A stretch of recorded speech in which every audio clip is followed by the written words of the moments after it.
Hey guys, it's Whitney, and today I am here to talk about finding inspiration. I hear writers talk a lot about not being inspired so they don't write, or they're waiting for inspiration to write. I'm here with some bad news for you guys.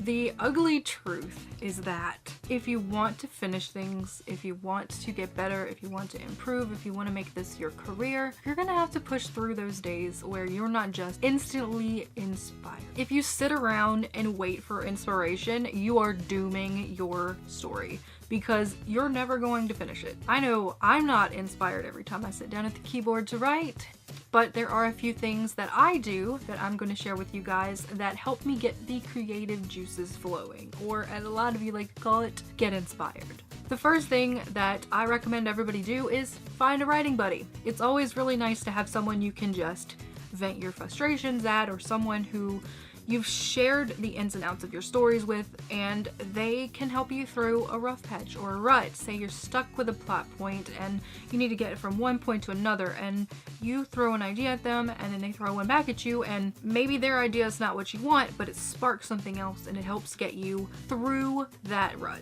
Then there's also the fact that there will be someone there when you're feeling down, because as writers, something we always do is we hate on our own work. Another writer can understand where you're coming from, but they can also tell you that it's a draft you're working on and your writing is probably a lot better than you think it is. The next thing that I do is something that I know a lot of people can't do while they write, and that is listen to music. But just because you can't do it while you're writing doesn't mean you can't use it to your advantage. So for those of you who can and do listen to music while you write, I recommend getting a Spotify account if you don't already have one, and creating playlists for yourself, for your stories, for certain characters, for scenes, because when you do that, you can turn on that specific music and you can kind of get into the mindset or the vibe of your story. However, for those people who require silence when they write, my suggestion to you is to use music to get into that vibe or headspace of your story, like I mentioned before, by listening to the music that reminds you of your story or scene or character. Same thing as I mentioned before, but listen to it before you dive into your writing. Even if that music doesn't have lyrics, if it's just a playlist on YouTube of dark fantasy or creepy, or even I think there are contemporary romance playlists, just try and get the juices flowing before you sit down at the computer. It really helps. The third thing I do is I create Pinterest boards. And before you guys think I am condoning you spending hours on Pinterest instead of writing, no.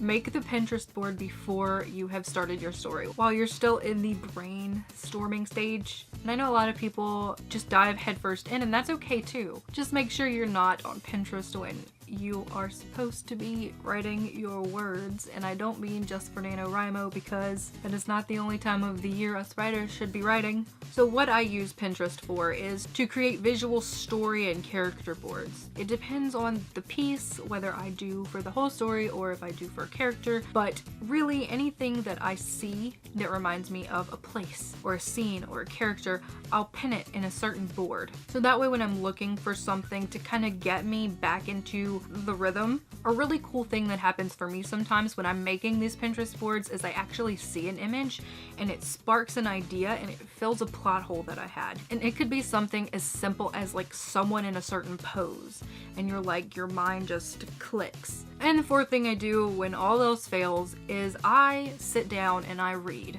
You don't have to read something new if you don't want to. If there's a book that just really inspires you, pick that one up. You don't even have to start from the beginning. Just pick a page. For me, the writing from Dream Thieves by Maggie Stiefvater is amazing. So that would definitely be something that I would pick up. And honestly, sometimes you just need to take a break. If you don't feel like reading, go do something else. Play a video game, pet your dog or your cat, go for a walk, just do something. Just take a break. We all need to recharge sometimes, and there's nothing wrong with that. That is all I have for this video. If there's something you do to find inspiration that I didn't mention in this video, leave it in the comments. I would love to talk to you guys about it. I will see you guys next time. Bye!